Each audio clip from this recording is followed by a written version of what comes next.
एक हाथ में तलवार और दूसरे हाथ में अपना ही कटा हुआ सिर। ये है माँ छिन्नमस्ता, जिन्होंने एक झटके में अपनी ही गर्दन काट दी और अपने ही कटे हुए सिर से अपना ही खून पीने लगी। लेकिन इस भयानक रूप के पीछे दो गहरे रहस्य छिपे हैं। झारखंड के रजरप्पा में, जहाँ दामोदर और भैरवी नदी का संगम होता है, ये दुनिया के सबसे जागृत शक्तिपीठों में से एक है। पौराणिक कथाओं के अनुसार जब माता सती ने हवन कुंड में अपने प्राण त्यागे थे, तब भगवान विष्णु ने अपने सुदर्शन चक्र से उनके शरीर के 51 टुकड़े किए थे। माना जाता है कि माता सती का मस्तक यानी सिर इसी पावन धरती पर कटकर गिरा था। इसीलिए इस जगह का नाम परा छिन्नमस्ता यानी जहाँ मस्तक गिरा हो। लेकिन मंदिर में आप देवी का जो यह उग्र रूप देखते हैं, यह कहानी माता पार्वती की है। कहा जाता है कि एक बार माँ भवानी अपनी 2 सखियों के साथ मंदाकिनी नदी में स्नान कर रही थी। तभी उनकी सखियों को इतनी जोर की भूख लगी कि उनका शरीर काला पड़ने लगा। वो तड़पने लगी और माँ से भोजन मांगने लगी। उस समय वहाँ भोजन का कोई उपाय नहीं था।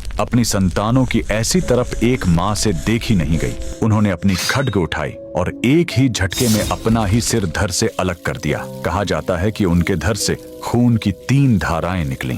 2 धाराएं उनकी सखियों के मुंह में गईं और तीसरी धारा स्वयं देवी के कटे हुए मुख में जाने लगी। इस तरह उस माँ ने अपना खून पिलाकर अपनी भूखी संतानों की जान बचाई। अब जरा उनके चरणों की ओर देखिए। वो एक खिले हुए कमल के ऊपर खड़ी है और उनके पैरों के नीचे स्वयं कामदेव और उनकी पत्नी रति लेटे हुए हैं। यह दर्शाता है कि माँ छिन्नमस्ता ने काम, वासना और मृत्यु तीनों को अपने पैरों तले दबा रखा है। यानी वो देवी जो इस संसार के मोह और इच्छाओं से परे है। कमेंट में लिखें, जय माता रानी।